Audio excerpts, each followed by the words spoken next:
Welcome to the Bombshell Business Podcast, where driven women in business learn how to become more bold, brave, and unwaveringly confident. Feel empowered and challenged through inspiring stories and tell it like it is advice for business, life, and leadership.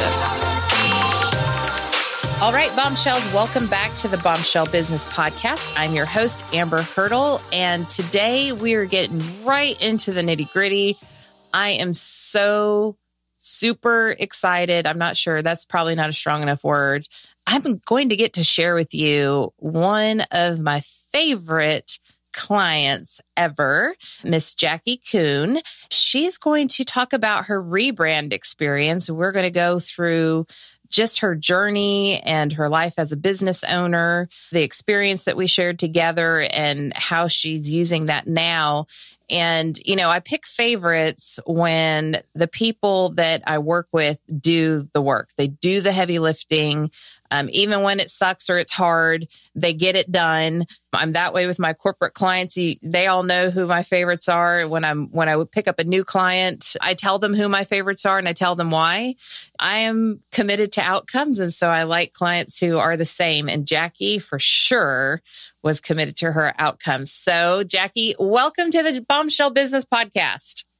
Thank you so much, Amber. It's awesome to be here. Okay. So Jacki, let's get in the Wayback Machine, like way, way back. I love one of the stories that we actually put in your brand guide about what made you decide to become a hairstylist. So can we start there, like way long time ago? Sure. I grew up going to the salon with my mom when she would get her hair done. And my sister and I would always tag along, and we just loved going and experiencing that. And back in like 5th grade, whenever they had take your daughter to work day, instead of going with my mom to the hospital and doing nursing stuff, I asked if I could go and hang out with my hairstylist. So my mom let me do that. So I didn't hang out with my mom for that. And then that's just kind of been a thing that's always been in the back of my head. I love the experience of going. I loved all the social aspects of it. I love the girl that did my hair. So growing up, that's what I was going to be. And around, I think, sophomore, junior year of high school, we had done a project on what we were going to be when we grew up. And I had shown my grandma, I think, this project. And she's like, you don't need to become a hairstylist. You need to do something else. You're smarter than that. And it kind of crushed my dreams because that's what I wanted to be. So then I started looking around and decided for some reason I wanted to do physics. So when I graduated high school, I went to college and did 2 years in physics and hated it. And then told my parents, I'm like, I really don't want to do this anymore. I just want to go do hair. So that's how I got into it. They allowed me to drop out and go to hair school. And I've been happy ever since. I can't imagine another career.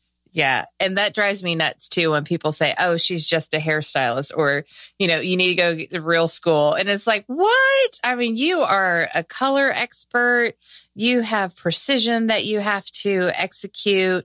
You have to be a psychologist. You have to be an astute business owner. You have to run your books. You have to run, I mean, like, so many layers to this. And maybe that's one of the reasons why I love that industry so much. And I tend to work with a lot of people in the beauty industry because it is so dynamic and complex and sometimes undervalued by people who don't understand that.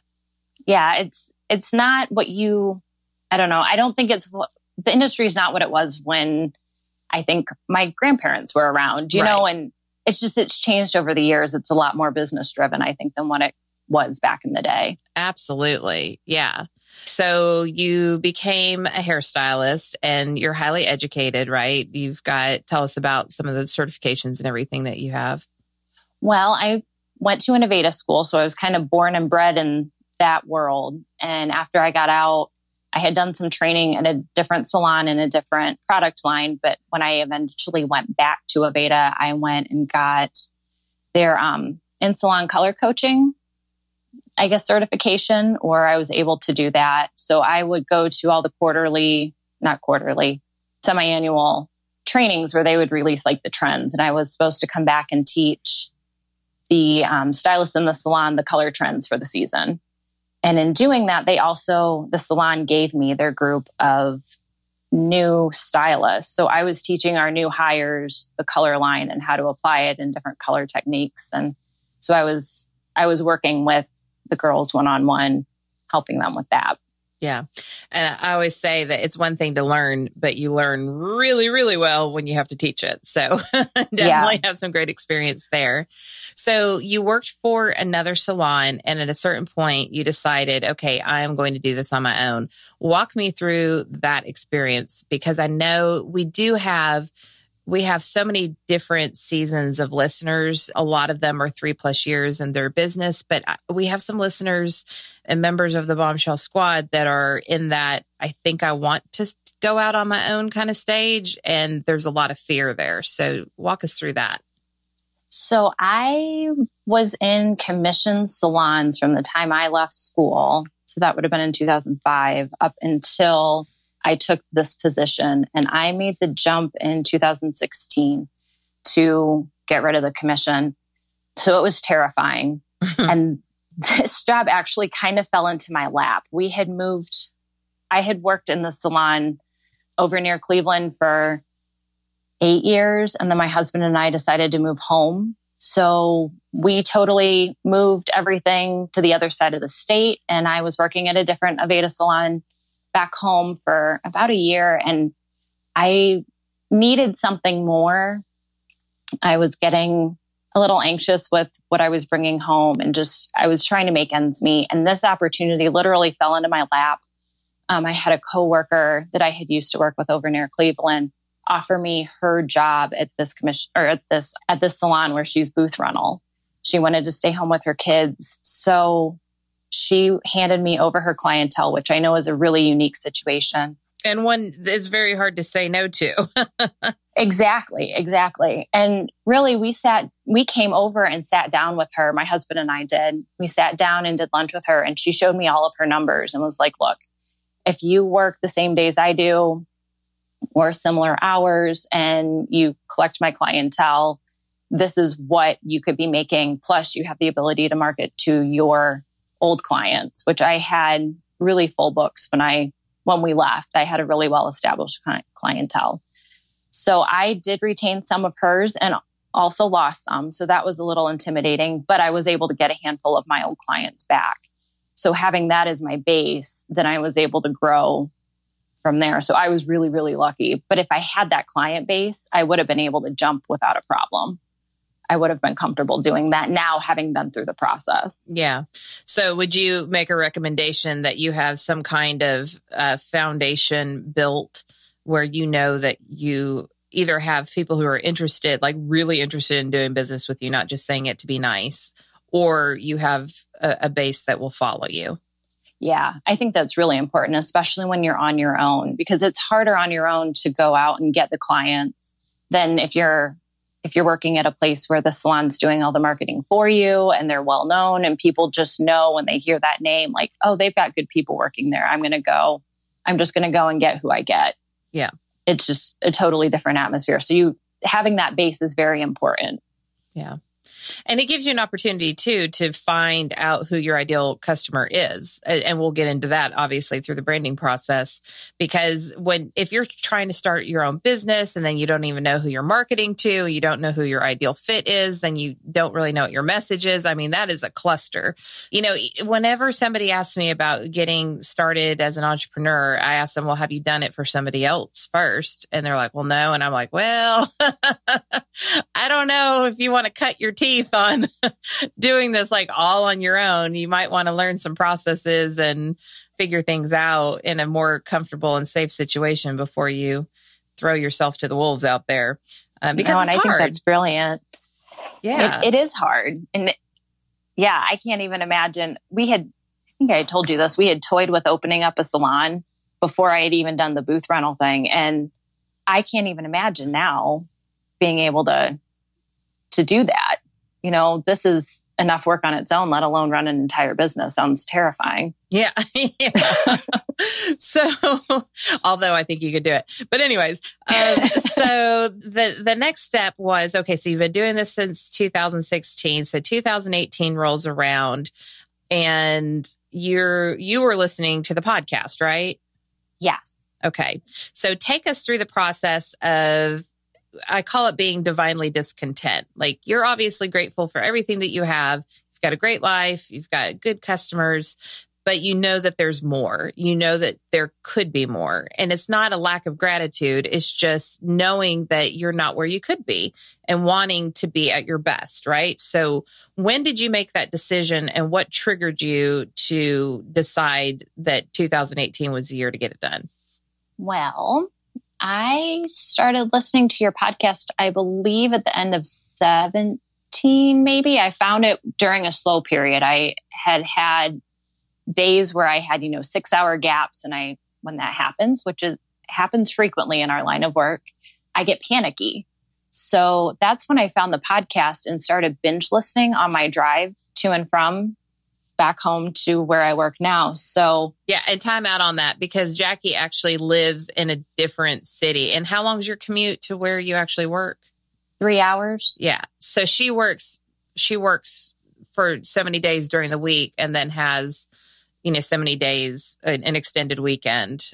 And so she's got a kind of a unique experience. So she's got plenty of drive time. Go ahead. Yeah. Sorry. No, that's okay. So yeah, I was binge listening. And as I'm listening to your podcast, I'm like, oh my gosh, this lady totally is giving me 1,000 ideas. I need to step it up. I feel like I'm so scattered and everything's all over the place. And I just need to get it all grouped together, and I need to make it make sense. And so when I kept having these slow periods and these panic attacks, I get so inspired by your podcast that I'm like, I really have to do something. I really have to do something. And then you announced, I think I eventually caught up, and then you announced your VIP retreats.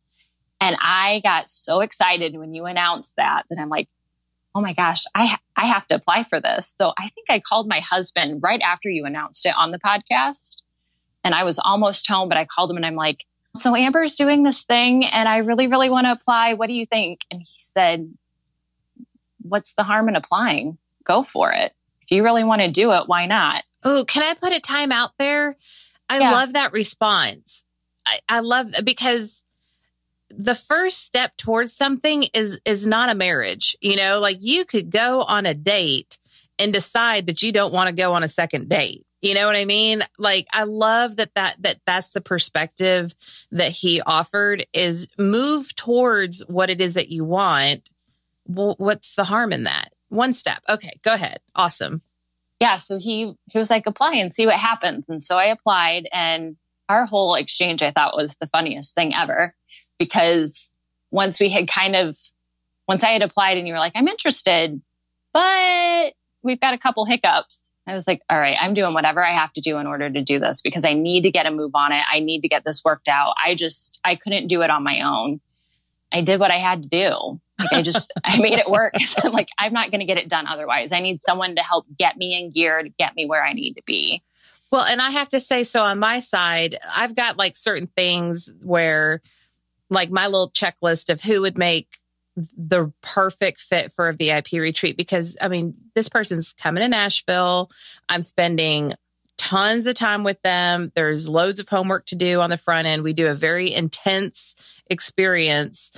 Just working nonstop to get it done. So we just rip the Band-Aid off, and then there's some follow-up, and that person has to do a lot of things. And there were a couple things that didn't, and I won't get into details, but a couple things about Jacki's world and experience that didn't completely fit my puzzle piece exactly the way that it needed to be. And I think I had some things on my end a little bit, but Jacki was so, I don't know what the right word is, maybe organized or intentional. Like, I knew that she was all in on this, and that I could trust that even though we were going to have to modify a couple things, that she was going to get it done. Like 1000%. My intuition was like, she's going to be like A++ Bombshell. So, I guess I'm pointing that out again, because I think there's a lot of fear. Women lack confidence, or they say, well, I've got this, but I don't have this, or I can, I could do these things, but I don't have skills in these two areas. So I'm not going to put myself out there for that. And Jacki put herself out there full force. And I was like, yes, because that to me is the most important thing. So squash the fear, take action, no matter what it is that you want out of life. Carry on, Jacki. Sorry, I had to interject. Oh, no, you're totally I had to brag fine. on you. No, it was one of the best things I could have done. And as far as, you just made the comment about things getting kind of shoved back. There are things through this process that you were making me do that I didn't want to do.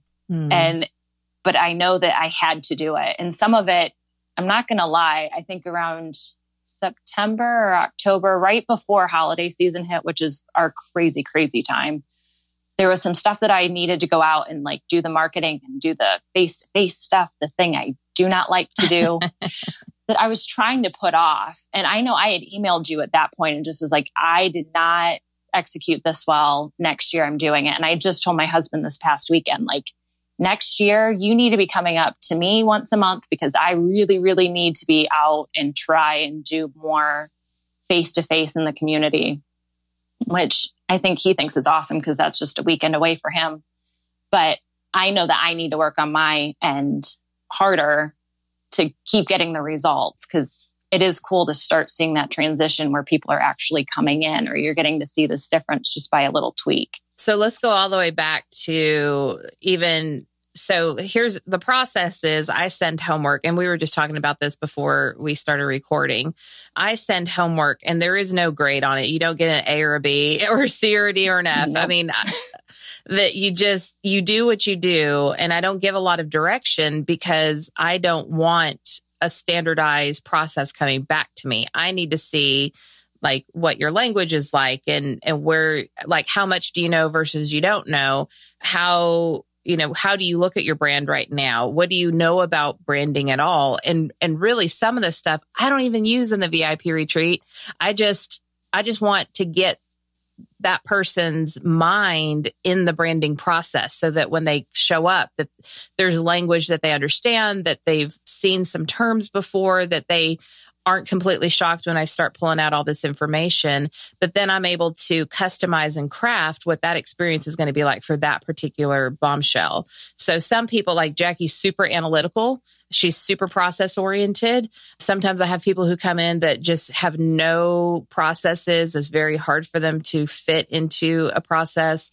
They're more like, well, not that you're not creative, but they're more like a creative type, if you will, that's a little more airy-fairy and kind of all over the place, but that's how they operate and that's how they show up at their best. So starting with that, well, let's go back even before that, before we even get into that. What were your fears about working with me? My biggest fear was I was paying you a boatload of money, it felt like, and what if I didn't get the result that I needed? Fair. What if I showed up and we just kind of discuss the basic stuff that I had read in your book already, like what if I could have just done the workbook and would have been fine? Right. So that was my biggest fear. Yeah. And that's totally fair. And as somebody who's worked with a lot of people over the years, like, I'm like, why did I just pay that money? Yeah. I mean, I've had some really good experiences and I've had some like, wow, I could have taught you experiences. So totally understand that. And what about like fears for the process? Like, were you afraid of anything in the branding process? I don't think so. I don't remember being scared of anything or fearful that anything was going to really work out. I guess the thing that I was most scared about, like I said, was when we actually started putting things in place, or like the next step once we got the branding part established, once we got the background established, that next step. Yeah. No, I liked all the background part of it. I like the behind the scenes. Yes. You could tell that from the beginning with me. Yeah. Yes. I could do that all day long. Yeah, she did a great job on her homework. So when you got to my office space and we started putting all of your homework into an actual brand guide and a brand process. I mean, we go everything from your history, your values, your vision and mission, of course, all that kind of stuff, your brand experience. So that's your brand promise and your service standards. And, honestly, this sounds like a lot of stuff from my book, but the difference is the back and forth of you communicating with me and us really narrowing it down specifically. So of that process, what were you expecting versus what actually happened? Like when you showed up, what did you think the process was going to be like? I honestly had no clue what it was going to be like. I thought maybe, I guess in my head, I thought maybe you would be up at a big whiteboard and we'd be writing a bunch of stuff down. And that wasn't it at all. We just talked. And the only time, I think the only time we even used the little note paper thing was when we were working on the tagline. Mm-hmm. And so it was more of a conversation dialogue between the two of us for most of it. And you were just plugging everything in. And I expected this big, like, I don't know, a giant flow chart on a whiteboard or, something where we just had this everything drawn out somewhere. And it wasn't like that. It was just a casual conversation. And you were pulling out exactly what I was trying to describe to you. You were just pulling all those pieces out and putting them together and making it sound perfect. So that's the secret, right? Because no one can create your brand for you. Like that's not ever going to happen. And if they do, it's not going to be authentic to you. Like somebody can create a brand and be like, here, run with it. But then it's not your brand. So especially when you're a service provider, it's got to come from your gut and from your something that you can exude on a daily basis. And so my process, of course, is I'll ask a question. And if I don't get the answer that I'm looking for, then I'll ask it a different way, or I'll ask a different question that might get me the same answer. And the number one thing that I need from Jacki or anyone is for them to like speak their truth, to tell me exactly what it is that you believe about your experience as a business owner and how you want that experience to be played out with your customers and potential customers. And so really all the words, everything comes from you. And then I just am kind of like the repository and the regurgitator to put it in a way that is marketable and is a way that is repeatable and something that you can share with other vendors so they get exactly your background, what you're about, who you're trying to attract, and what kind of experience you want your brand to share with other people. So let's talk about like just the process where, so when you come to a VIP retreat, the goal at the end is to have the majority of your brand guide done. So it's very intense. There's lots of talking, talking.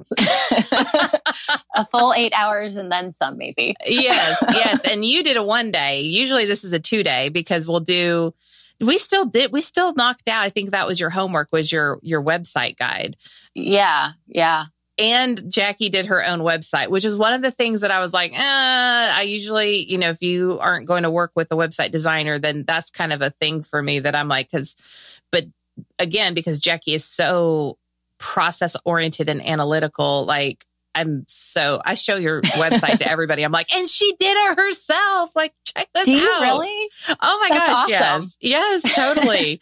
Because I used to be like, oh no, you have to have a website designer. And then like you did your own. And I was like, okay, that's not always anymore. There are exceptions. And I'm saying there are exceptions and you're one of them, very small exceptions because it's work, right? So let's just start with the brand process. So we're putting together a brand guide that you can then hand over to a website designer, that you could hand over to a logo designer. You could hand over to your videographer, photographer for your lifestyle photo shoot or anything like that. So they get what it is that you're trying to portray. This is huge. Like this is your Bible for your brand. So in that process, what are you most proud of accomplishing like while you were here in Nashville? I think the thing that I was most proud of was that we got it completed, like crazy. We somehow were able to get everything nailed down while we were there, because I know that I was contacting graphic designers within the next, I had actually texted one of my friends that was a graphic designer on the trip back. Yeah. That day. So that was awesome that we were able to knock all of that out. because it made the process so much easier. Yeah. And I think I had told you this, the graphic designer that I ended up using was a former client of mine whose mom still comes to see me as a client. And Lindsay, when I contacted her, she's like, thanks so much for thinking of me.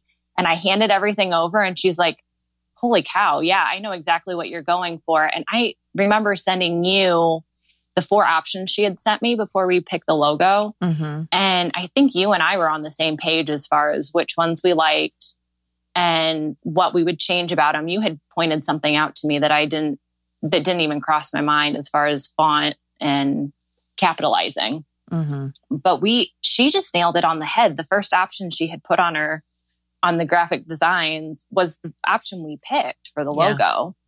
So, I mean, it helped that she knew me. She personally knew me, but through that guide, she knew exactly what we were going for. Her mom had told me at her next appointment that Lindsay made the comment that this was the easiest job she had ever done, that it was so easy for her to do. And that's what's magical about just having a solid brand already, having the architecture in place, is that when you do go to somebody else, you don't have to go through their brand questionnaire and all that kind of stuff and then let them interpret what they think your brand is. And then you go to the photographer and then they have an interpretation of your brand. And then you go to the website designer and they have an interpretation of your brand. Like I always say, you cannot put the pictures in the storybook until the story itself is written. So you have to have that brand story. And so let's move on. Like your graphic designer nailed it. I mean, it is perfect. And let's move on to your photographer. Like, what was that experience like? Because you didn't love getting your picture made before, right? Well, I didn't mind it. It doesn't bother me to do photo shoots. It is a little uncomfortable, but I lucked out with my photographer. I had a gentleman in mind that had done pictures at the salon that I used to work at. And so he had done my headshot when I started working years ago. And so I contacted him first. I'm like, oh, he'll be great. Well, he was on vacation and we were on a deadline. So I'm like, oh crap, he's going to come back. It's going to be late. I'm going to put you and I behind because the photos aren't going to be done on time. And there was nothing I could do about it. So I mentioned it to a client of mine who was in the chair and said, hey, this is what I'm doing. And this is the photographer that I'm hoping to use, but he's on vacation. And she turned around and looked at me and said, I have a friend that does photos. And I was like, okay, let's see what he does. She's like, he does branding and marketing for small business, and pulled up a picture of dinner that he had taken the week before when they were out to dinner together. And holy cow, his photos were amazing. Yeah. So she gave me his info and I sent him an email. And the first question that Roger asked me was, who's your ideal customer that you're trying to reach? And I was like, all right, this is who I need to be with. He knows exactly what I'm going for. He knows exactly what I need. I did end up meeting with that other photographer just because I felt like I needed to, just to see what he had to say. And he wanted to know how many pictures I needed for my website. So it was a totally different experience going to a guy who photographs small business versus someone who photographs everything. Right. So I knew I had found my person, and his work was amazing. Oh my gosh. Stunning. And it's funny because when we decided like the direction she needed to go for her website, and this is a perfect segue to go kind of back to the experience that we had developing your ideal customers. We knew that she needed more of like an editorial look. Like Jacki is not going to be your foo-foo bedazzled salon experience. That's not who she is. But she's not super edgy either. Like you're a very specific experience that is attractive not only to, we'll say, you work in an affluent area. So you've got your moms and that sort of thing that have kids and all the sports and all that good jazz. But you also have a large number of male clientele, right? Yeah. So let's talk about we developed 3 ideal customers, but at first we were really focused on your female customers. So let's talk through that and the aha of, oh snap, we've got some dudes we need to think about here. Yeah, the women are the bread and butter, but yeah, the men are a big part of it too. And you're right, we did have to kind of appeal to them. We had worked on, it was during the tagline, right? That we had kind of forgotten about the men. We started phrasing things in a more feminine way. And I can't remember how it started. What was it? I would have to go back to the big sticky notes, the big giant Post-it notes. And it was too, so we go through, when we do the brand messaging part, we literally write out our approach, our personality, your tone. So we pick words that describe your tone, and then we flesh that out and explain what we mean by each word. And then the tagline is sophisticated styles that fit your life. So wasn't it something about like sophisticated elegance for your active lifestyle or something like that? Because a lot of Jacki's customers are on the go. They're CrossFitters. They do different sports. And I think it's okay for a gentleman to be sophisticated. But once you start using the word elegance, and there's just too many layers to the first one to be able to say, yes, this is a fit. When we go through each of her ideal customer profiles, like, is this attractive to this person? Is this attractive to that person? When we got to your male ideal customer profile, we're like, no. Yeah, like the elegance wasn't, I think at that point we had knocked out elegance, but I know at one point elegance was in there. And then when we had an active lifestyle. And at that point, when we had gotten to the guys, I was like, guys don't say active lifestyle. That's a women, like that is a woman phrase only. Yeah. Guys are busy, but they don't use active lifestyle. That's what you see in women's magazines. Yeah. So that was when we just were like, your life sounds good. We started kind of morphing a couple of them together. Yeah. But yeah, that one little ideal customer that we need to attract to, you've got to fit everything in there. They have to appeal to everybody. Right. And we knew too, though, that a lot of your male clients, they find you through their wife or their girlfriend or whatever. And then they're like super loyal to you all on their own. And you have 2 completely different relationships. And so it's not that, we talk about like fishing for customers and what pond do you go to get to your fish. But then there's also like keeping those fish happy, and making them feel a part of the experience all throughout. So it was very important, since her male clientele are so loyal to her, that she's loyal to them in return by making it a comfortable experience for them that's not overly feminine and doesn't use language that is not in their everyday life. She did not her brand did not need to be a disruption in what they are accustomed to seeing, speaking, feeling, experiencing in their day to day. Yeah. And I want them to be comfortable, handing out a business card saying, hey, you should go check out my stylist or whatever. And it not be, I didn't want them to be uncomfortable with whatever they were handing out to other people. They shouldn't have to apologize for the frilliness of the card when they're telling somebody you need to go see my stylist. Like, oh, well, but she's not that way. I promise. Like, I know there's flowers on this, but she's really cool. She's that. Yeah. You should never have to backtrack or backpedal on your brand. And so I think, the visual brand that came out of this, because of your commitment to being elegant, but also with that little edge that you have. I'm not even sure if that's the right word for you, but it fits for both your females. It's attractive to me. And then it also works for dudes. So, and I'm sorry, I'm from Southern California. I call everybody dudes. So if that offends anybody, please do not inbox me.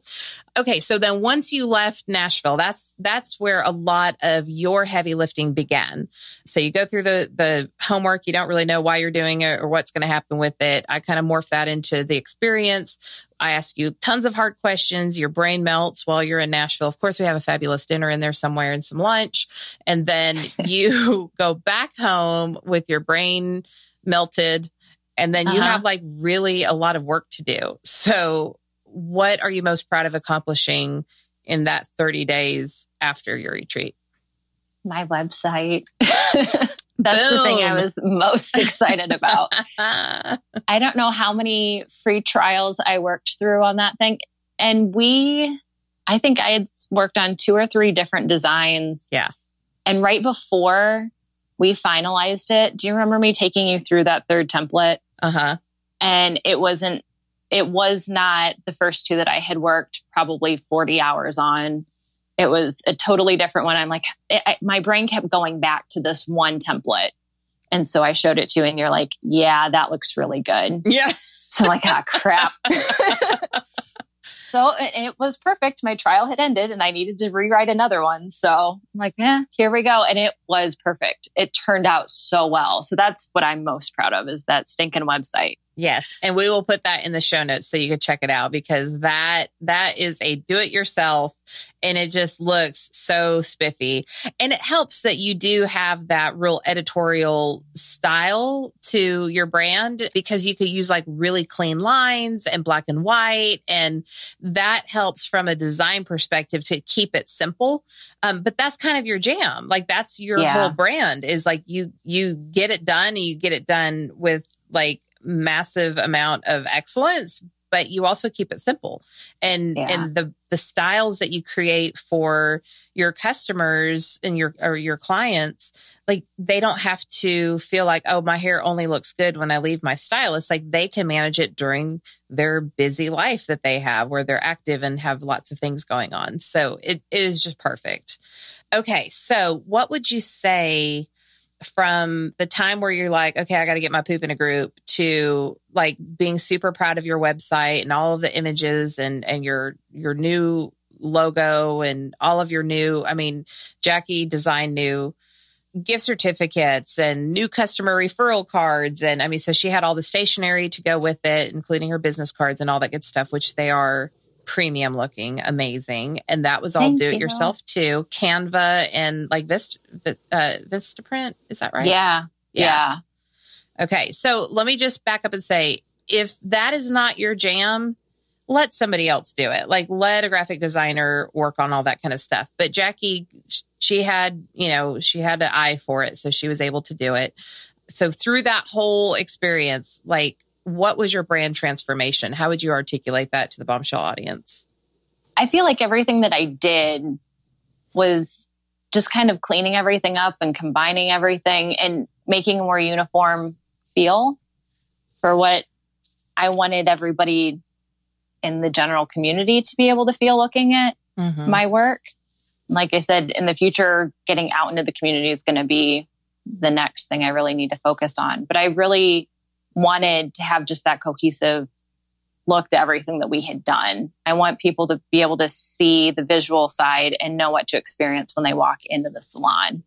And so Jacki not only created her brand and brand guide, but we worked on her marketing plan, which of course included, everything from, getting her website up and going, getting her collateral and her stationery up and going. And, if you've read The Bombshell Businesswoman, the book, which you could get on Amazon and Books A Million, Barnes & Noble, all that jazz, that I have 3 buckets that I put marketing into. So there's the active. So you're actively going out and looking for business. There's passive, which is like your stationery and that sort of thing, where when people come to you, is your house ready to receive guests, basically. And then there's keep in touch, which is like your social media, although you can use social media for active as well, newsletters, things like that. So she picked different things from those different buckets, and we crafted a plan on exactly what to do. And some of those active ones where she was supposed to get out in the community and do a little networking were not her favorite pieces, but she's committed to doing that in 2019. But so now though that you have, I know one of the things that was holding you back from really doing that active marketing was that you didn't feel like you had a brand that you were super confident in. So how has your attitude or your confidence changed since you've truly branded your business? Well, it's a lot more exciting to be able to share all the work that I've done with my clients, and then to go out and do that next step with the marketing and the community. I feel more confident handing over pamphlets or handing over business cards and all the stuff that I've created. It's not, I don't know. I feel like when I'm handing it over, I'm handing over a little piece of my business too. Mm-hmm. So they really can experience what I'm about and not necessarily, it may not be what they think when they walk in the door, but at least that experience is going to be set. Yeah. So they already have an idea of what it's going to feel like to do business with you before they ever sit in your chair. Yeah. Yeah. We went through a lot of conversations about what makes you different from other stylists. And, Jacki is she has higher prices in an already affluent area. And so at that point, you justify that expense somehow, because what they're getting with you is definitely an elevated experience. So when you're out marketing, were you able before to articulate like what the advantage is of working with you? Not necessarily. And since we've sat down and worked through all of that, I have better language to use with people, because words were not my strong suit. Like, I could do the systems and processes all day long, but make me talk to people and say the right words, it won't come out right.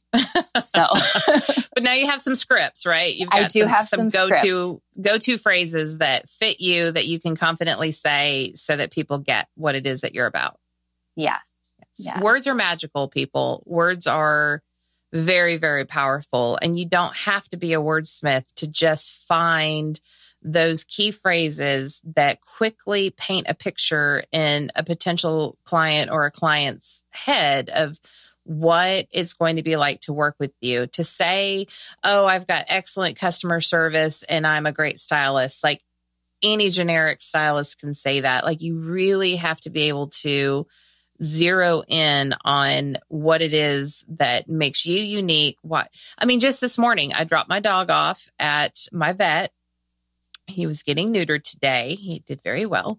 And I was looking at the prices and everything, and I was signing my life away, of course. And I looked at the tech that was taking me through this process. And I said, I could go over to blah, blah, blah. And man, it'd be half this. And I didn't say that to be like, oh, I can't believe I'm paying this much money. I was like, but then it wouldn't be Dr. Craig. And there's nobody in this world that I would let touch my puppy than Dr. Craig. The end. Because my experience with him and my trust with him is so high.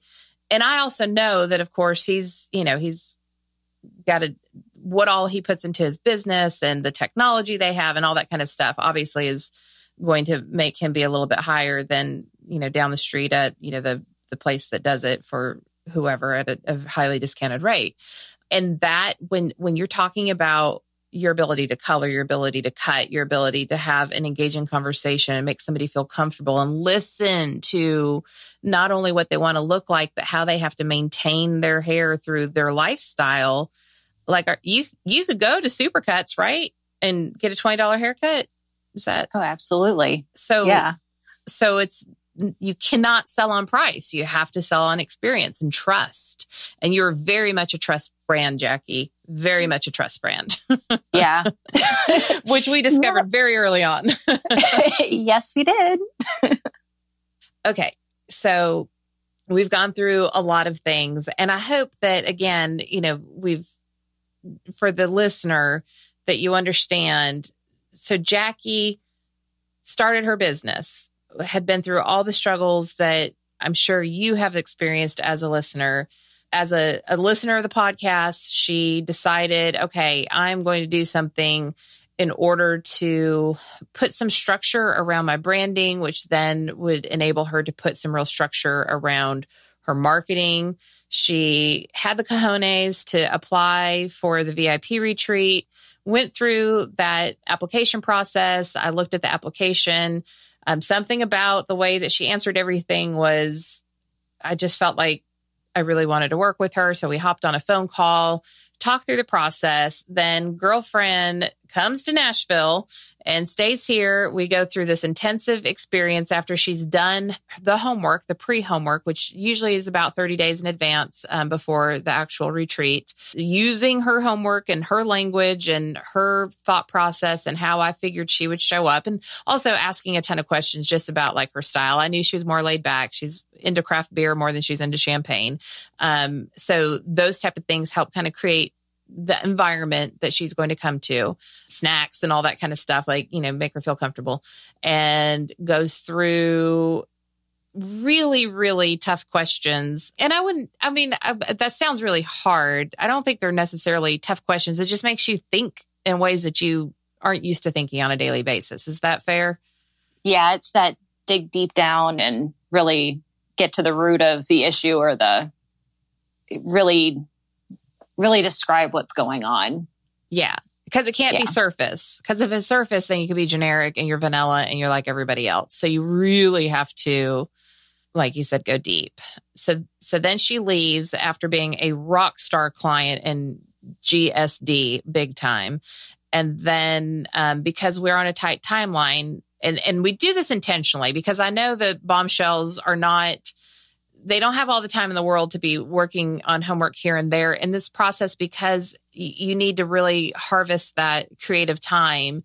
It needs to be done in a short period of time. And so it's usually 30 days before your 2 days, or in your case, 1 day that you're in Nashville, then 30 days of support afterwards. So when she said she had a timeline to adhere to, she lost me at 30 days. So of course, I might be known for continuing to give advice far long after that 30 days.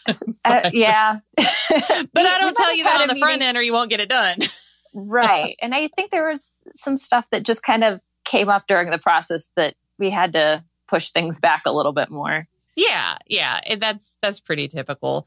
A sense of urgency is always a good motivator to get back and really get things done. So she did all of that. She created her own website.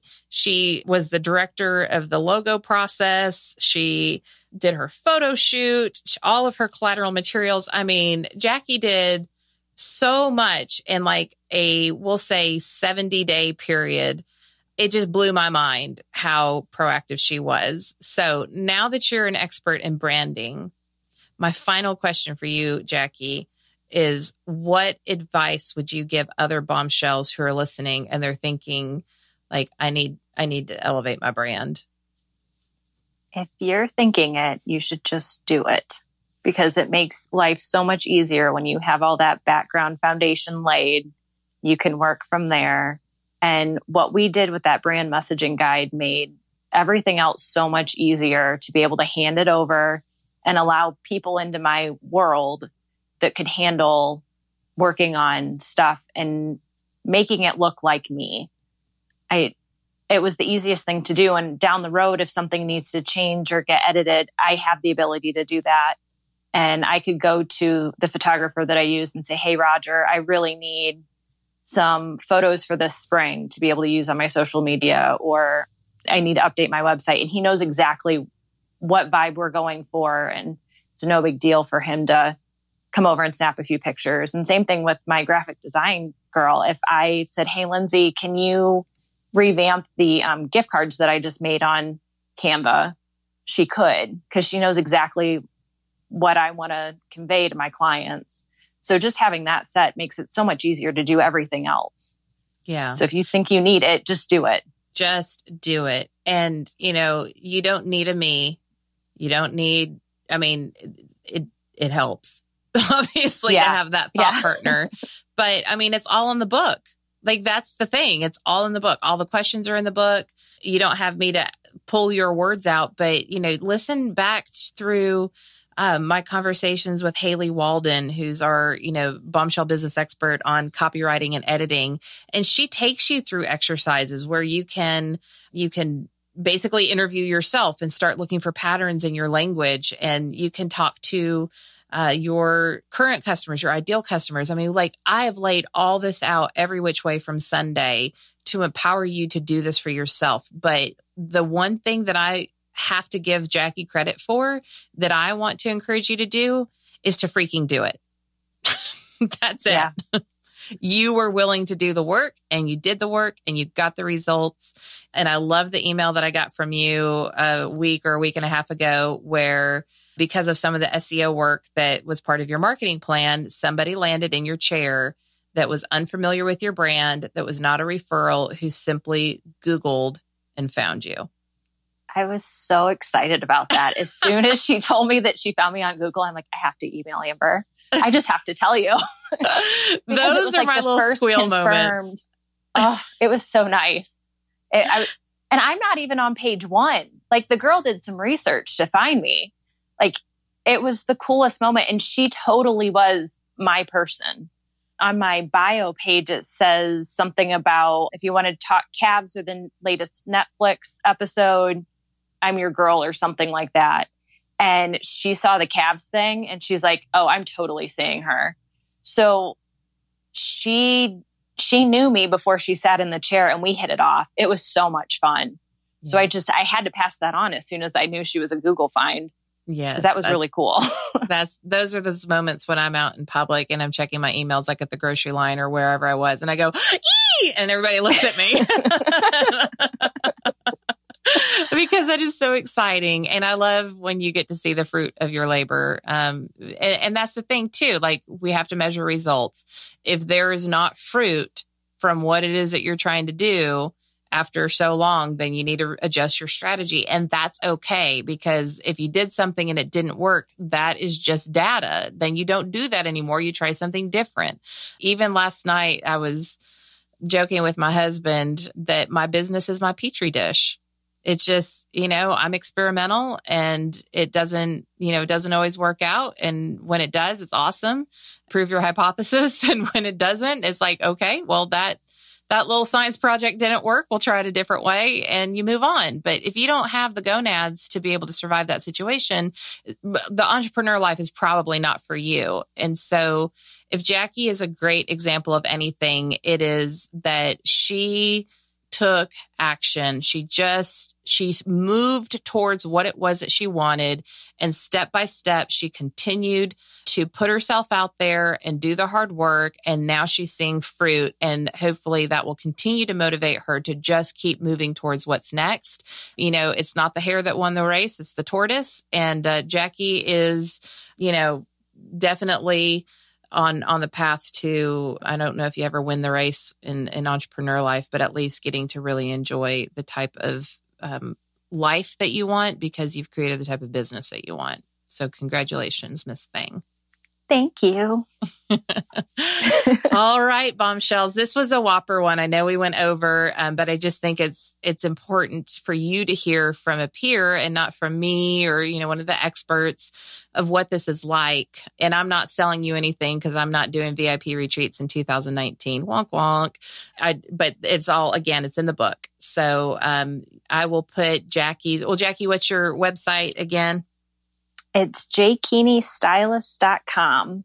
Yes. And I always say your last name wrong. I've said it wrong since the first day I've ever read it. It's okay. Nobody gets it right. It is funny too, because when I was getting ready for this morning, I was like, oh, I need to double check with her. I think I always say her name wrong. And then I forgot and I called you Kuehne. Kuehne. That's all right. Kuehne. Yes. But so that is, spell that out so that people can find you. It's JKUEHNE stylist.com.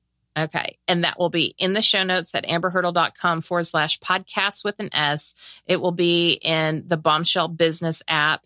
If you Google Bombshell Business app or Bombshell app, Amber Hurdle or whatever, you don't Google it. You search for it in the App Store or in Google Play.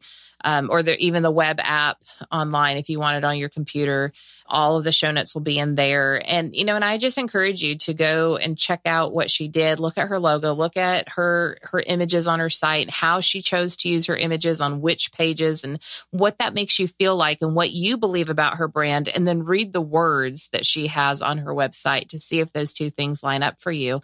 And then I encourage you to get out there and do it for yourself. Jacki, thanks for being on the podcast. Thank you so much for having me. This was fun. Yay. And of course, now Jacki's going to be my friend forever and ever and ever. And so maybe we could do a follow-up sometime in the future. But until then, you go out there and be bold, brave, unwaveringly confident female entrepreneurs and crush your brands too. And we will see you on the next episode. Thanks for listening to the Bombshell Business Podcast. Visit amberhurdle.com for more resources like show notes, and check out thebombshellbusinesswoman.com to grab my book and download the free bonuses.